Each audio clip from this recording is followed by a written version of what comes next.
Hey there, welcome to day 48 of our Supersize Your Business Annual Challenge. Today, like all this month, we're talking about confidence, and we are going to quickly reframe, I said fast, reframe failure. Why? Because this is probably one of the things that causes most people to quit doing their business. And in my definition, which thank you, Tony Robbins, for helping me redefine what success and failure are, because it had a huge impact on my life. If anybody wants to know how to do that, let me know in the comments below, and I will do a quick video on how to do it, because it's such a powerful technique or strategy that we can use to create the life that we want without all the stress and the hustle and the heartache and the health challenges and things that come up when we're not doing it in a way that makes sense for us or is in alignment with who we are. I can't believe I'm talking about in alignment with who I am. All right. So reframing failure. How do I do that? Why do I highly recommend that you do that? I personally have defined failure to the point where I don't think I can even fail at anything for the rest of my life, because I've redefined it in terms of what it takes for me to actually fail at something. And bottom line is, the only way I can actually fail at something is if I quit entirely and I don't learn anything at all from the experience. Now, I don't know about you, but it's pretty hard for me to not learn at least one little thing from every experience that I am willing to be self-aware enough to step back and take a look at.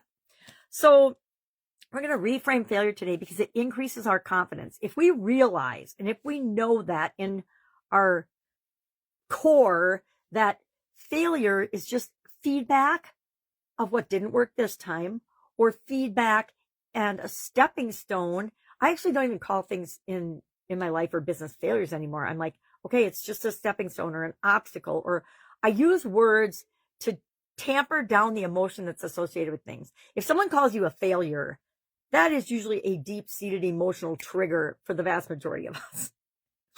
And that's why I will joke about, oh, that was an epic failure, because I know in my mind that that's funny to me, because it's impossible to fail unless I learn nothing from it. And I can think of different little examples in my personal life that I use this on, as well as with my businesses. And in each of my businesses, we have what we call a post-mortem. Anytime we do something, or teams do something, or we try something new, or we are ready and launching a new product or a new strategy or new anything, or it's something different or something that we've done in the past that didn't get us the results that it has, we want to do a little post-mortem meeting to look at, well, what happened? What's different this time?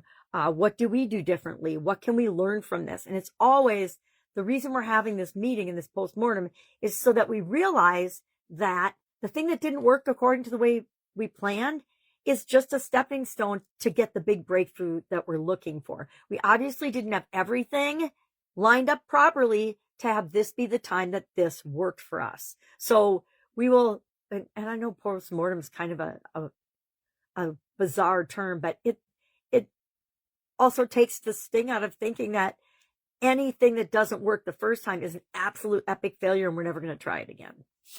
But we'll do that and we'll ask ourselves what worked, what didn't, what was different, what changed. Maybe it's just the environment changed. Maybe our people that we're serving got a whole lot more savvy or a whole lot more skeptical because of other things that other businesses are doing. Can we control that? No, but we can make sure that we do things to increase trust, increase our authenticity, increase the confidence we have in ourselves, that we're portraying that to the people that we're here to serve.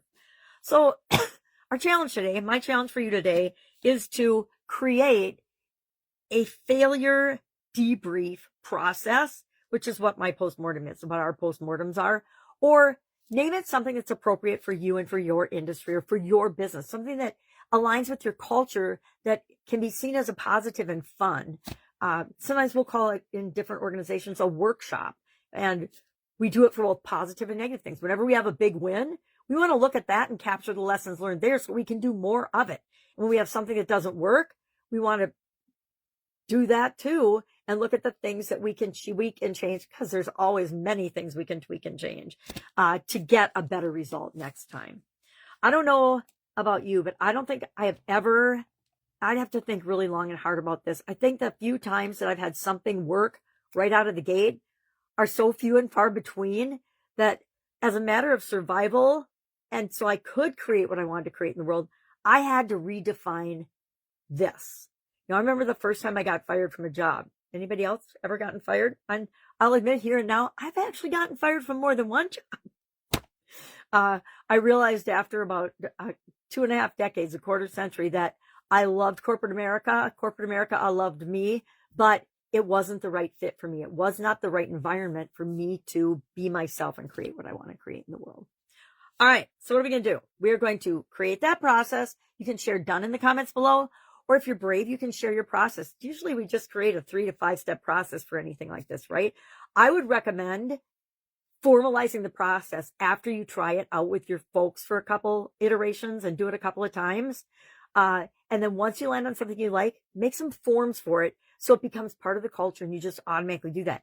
And encourage people in your organization to do that in their roles as leaders as well, because it sets the example for other people. And it allows us to step up and say, wow, that didn't go according to plan. What am I going to do next time? Because we always want to get to the what's next now as quickly as possible. All right.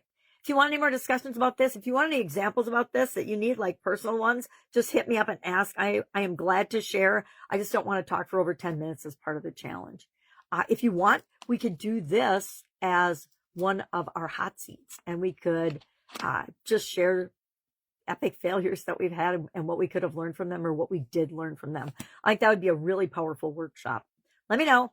All right. Otherwise, I want to invite you to join me on the inside of the Supersize Your Business School community. That is where the annual challenge is going to live. That is where a bunch of things that I do are going to live from now on. Every time I say school or write school in anything related to Facebook, my reach to anybody and anything in groups, pages, my personal profile tanks. And so I will continue to be here for a while. But as soon as I figure out and make my face not giant on the recording platform on school, I'll probably be moving there. Just letting you know. So if you want to get in now. I run a freemium group, so you can join for free. And then you can see if the other things that I offer are something that you are in need of or desire of now. All right. Have an awesome day, and I'll, of course, be with you tomorrow.